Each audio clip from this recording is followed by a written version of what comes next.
It's August, we're into our 5th heat wave, and we haven't had a decent drop of rain for over 2 months. No! Unfortunately, this added environmental pressure increases the risk of plant death in your garden, which is why I want to talk to you about those 5 mistakes to avoid in the late summer that can prevent you from killing your plants.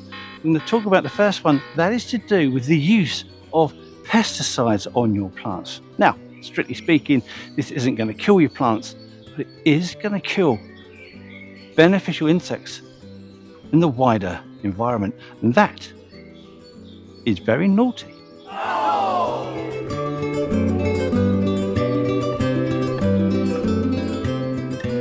I am going to backtrack a little there. If you do have certain infestations of plant pests, then yes, your plants can be killed off. And if you don't put any management in place in order to help protect your plants from this pest, then over time, might be a few years, could be the same year, especially with plant pests like your vine weevil, you could lose these plants. But that's not really what I want to talk to you about. I want to talk to you about spraying insecticides at a time of year when the plants you are spraying are in flower. No! It's naughty. I've just said it's naughty.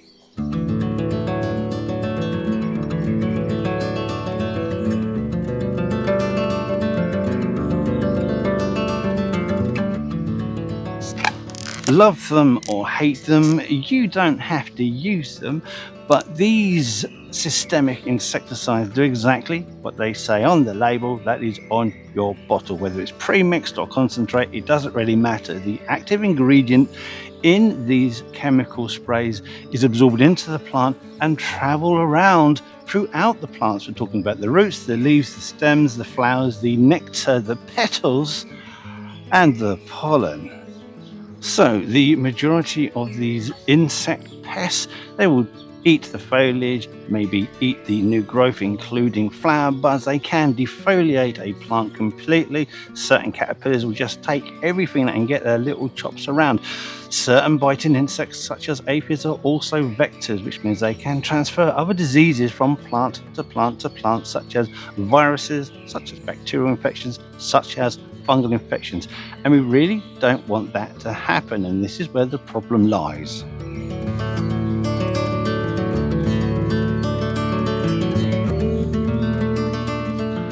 While you're doing your 3-day-a-week pest and disease check on your plants, I know you're not doing it, especially you, but you really should be doing it.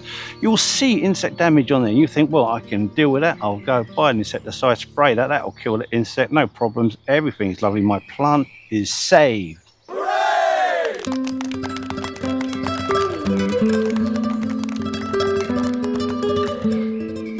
But if you've chosen yourself a systemic insecticide, check the bottle, it should say on there. If not, you can check it up online. Then you'll spray your plant that has one insect being a problem on it. The insecticide toxic chemical will be absorbed into the plant and, like I say, be transported throughout, including the petals, the nectar and the pollen, which means that any beneficial insect that comes in, be it a lovely bumblebee or a honeybee, they will take that pollen, they will take that nectar, they'll ingest it, it will kill them. If they take it back to the nest of all their other little babies, they'll feed the pollen or the honey to that, it will kill all of them. Do little baby bees eat honey? I don't know. I am not an apurist. See, I knew the word, I just don't know what it means.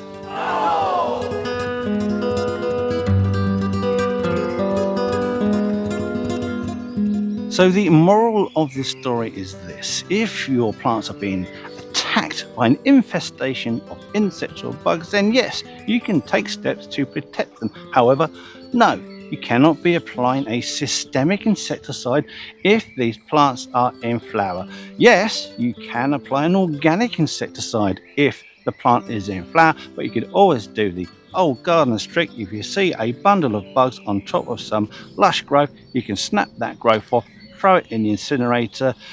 Job's done, Bob's your uncle, no need to worry about it anymore. Please, can you stop flipping spraying systemic insecticides on plants when they are in flower?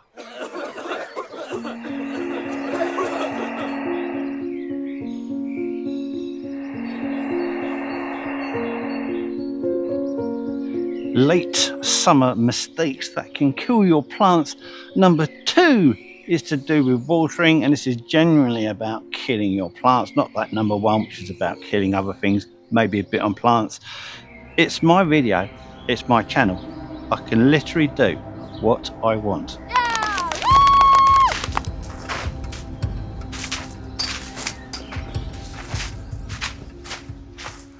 So, the ways of watering incorrectly that can kill your plants. Firstly, by watering the foliage of those plants that are susceptible to fungal infections or already have a fungal infection that will be spread further, do not spray the foliage of these plants. In particular, do not spray roses, do not do not spray your potato plants, do not spray your tomato plants, do not spray anything that is either prone or already has a fungal infection.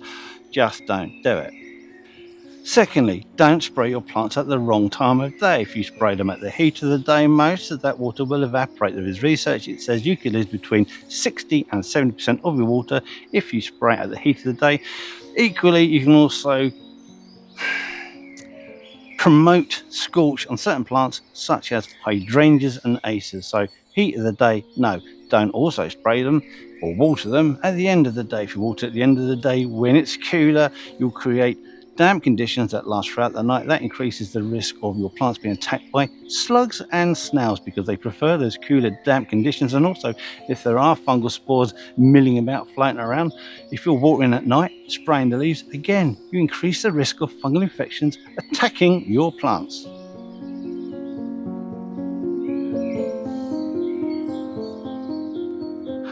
Thirdly, be aware that Mediterranean plants such as your lavender, such as your rosemary, such as your thyme should not be watered as much as your regular garden plants. These come from areas that do not receive as much rainfall. They do not like to be kept in wet waterlogged conditions.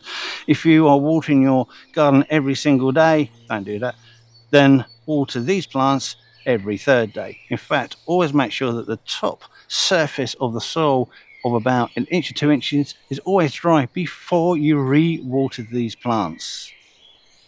If you're watering by hose, and most people, let's be honest with you, every evening they go out with a hose, if it hasn't been banned, and they water a plant here, a plant there, a plant a little bit, they don't put much on, the plant doesn't really like it. The water's all at the surface. You have roots trying to grow up to the surface to get the available water. What you really want to do is water less often but deeper. Put a load of water down and then water it maybe every 2 to 3 days. I'm talking about your garden plants where your plants are already established into the ground. These light waterings every night, they increase heat stress, they increase water stress. Another reason why your plants can die. When I'm talking about water stress, if you have been watering your plants adequately but the plants are still wilting because it is simply so hot, too hot in fact for the plant to actually bring up enough water to release through its leaves in order to keep itself temperature regulated, and you water more, you can cause waterlogging. And again, that is another way you can kill your plants. I know I have gone through these quickly. I have made videos going in depth into these. I will put them in the comments and the description. I'll put it in the descriptions.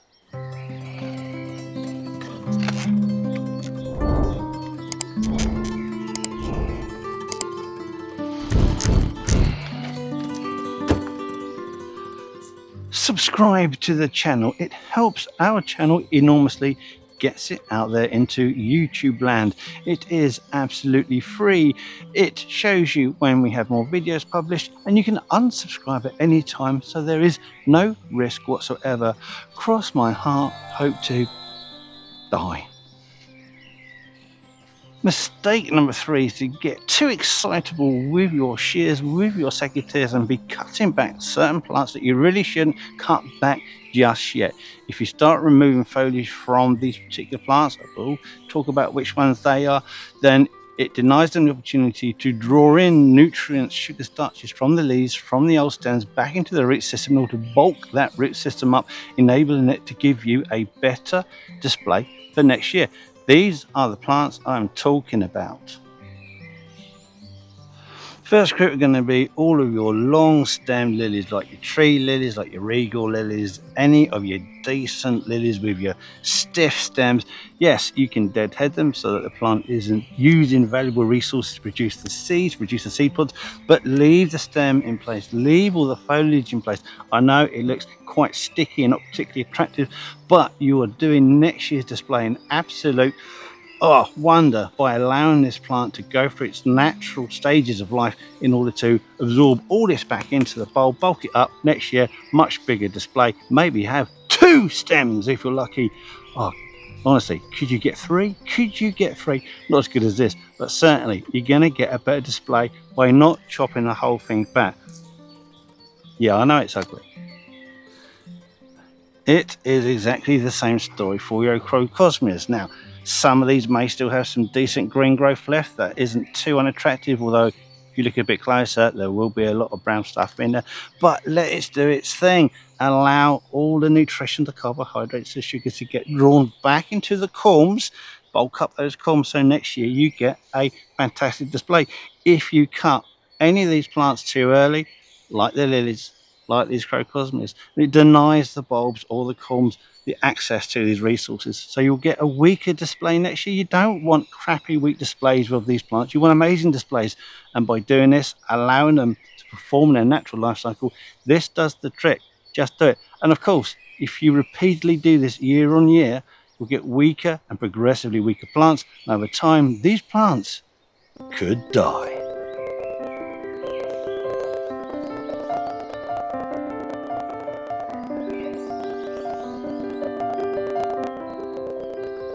I also want to add 3 American herbaceous late summer flowering plants to this list of plants that you don't want to cut back now.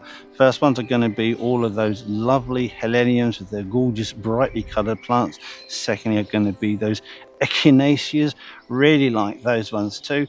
And lastly, all those rudbeckias. And I want to do this for 2 reasons. Firstly, don't cut them back because we want them to perform their natural life cycle, build up the root system for next year's blooms. And secondly, which is very important, is also many birds over the winter use the seeds from these plants as a valuable food source in your garden. So that's a 2 for 1. Not only does it improve your plants for next year, it also helps your local wildlife.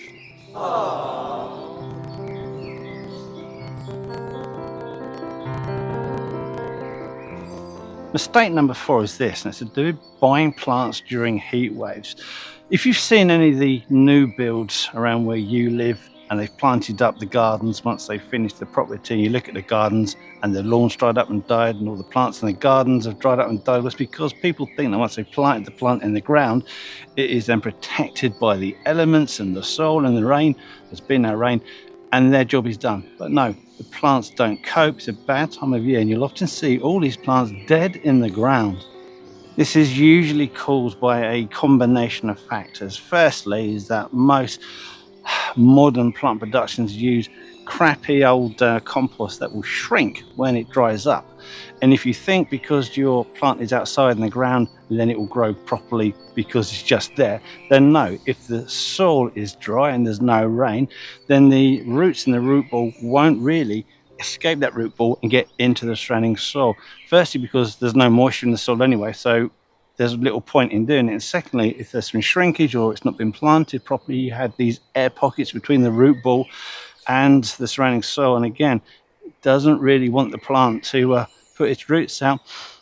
Thirdly, if it's hot, if it's dry, if the plant is heat stressed, then it will just go dormant and it won't be growing anyway. And you put all these factors together and the plant just won't grow. You have to be very, very sensitive to this if you're deciding to plant pot grown established plants in August during a flipping heat wave. It's not very good. This is what I would suggest you do instead. Look, if you've seen a nice plant, it's one you've been looking for and you don't get to see it very often and you want to buy it, well then buy it, that's absolutely fine. But I wouldn't really put it in the ground just yet. Instead, keep it in its pot. You could possibly repot it into a larger pot, but then place that plant out of direct sun, somewhere sheltered, out of strong winds, make sure it's watered properly. So you could be watering every day, every other day, depends how hot and dry it is. Let it establish there, and then when conditions improve, temperatures cool off, the rains come back, then by all means plant that outside. Now you are taking a big risk of planting plants out in August. I know some of you have done it and have had trouble with your plants dying. Even if it comes down to you specifically chosen those drought tolerant plants, they are drought tolerant, but only once they've established in the ground. So from now until the spring, you will need to look after them to a certain extent. And once they've established over the winter, start growing in the spring, and usually they are fine. So this is important. People do make mistakes. It really is the wrong time of year. I wouldn't do it. And like I say, even if you are choosing those plants that you know are drought resistant and can tolerate it, it is only once they become established. Newly planted plants, doesn't matter what it is it a sedum or particular grass you planted, they will still struggle. They could still die if they are neglected and not watered enough or just not looked after.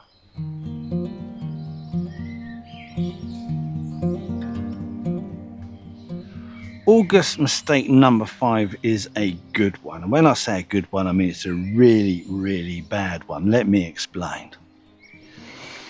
If you purchase yourself a plant from your local supermarket or from your garden centre, and these plants have been grown commercially under big greenhouses and then kept in their retail space under the protection of a glass or some such structure that has a barrier between it and the sun, then these plants are all classed as being soft, which means they are unable to cope with direct sun on their leaves without scorching. Like your delicate baby-like skin, you can't keep yourself pale and interesting throughout the summer and then decide you want to be nice and brown, go outside in August, sunbathe with no sunscreen on, because you are going to get burnt because your skin has not developed any resistance to the ultraviolet light. You will burn, it will blister, it will look disgusting. No one will talk to you. You will lose all of your friends. You have to build up resistance to the sun, build up the melanin in your skin so you can cope with the ultraviolet light, stops you getting burnt. It's the same for these plants that you bought from your nursery that's been protected from the sun by glass panels or perspex panels. I don't care what it is, they've been protected. They have not toughened up to being kept outside in direct sun. They will get scorched. You can buy them, they look fine. You plant them out in full sun in the garden. 2 days later, the whole thing's dried out, gone crispy, looks absolutely awful. What went wrong? You went wrong because you didn't do your research first. You need to build up the resistance of these plants over 10 to 14 days. You buy them, you don't put them out in full sun, you put them out in full shade. Over the next few days, you give them a little bit of morning light, you give them a little bit of late afternoon, evening light. You do not keep them out at the heat of the day, but as each day progresses, you can give it a little bit more light until after that 10 to 14 day period. You can give it as much sun as you like. The plant is absolutely fine. This is, apart from overwatering, one of the biggest killers of plants over the summer period. Scorching. You literally can kill these plants within a few days of planting out. So there you go. Those are my 5 August or mid to late summer mistakes that can easily kill your plants at this time of year. There will be a couple of others that I didn't mention, but that's because that is now your opportunity to put that in the comments, because we like to hear from you, have a discussion, get some of that information out there, and especially because these videos are now seen throughout the flipping world. Everybody sees them. But remember, the information I give out here is based in England. I'm English, this is England. We have our own climate, and the information I give is directly to my little space in the south of the country. Where you live, the information will be different. And again, get that into the comments, let us know where you live, then give out that information.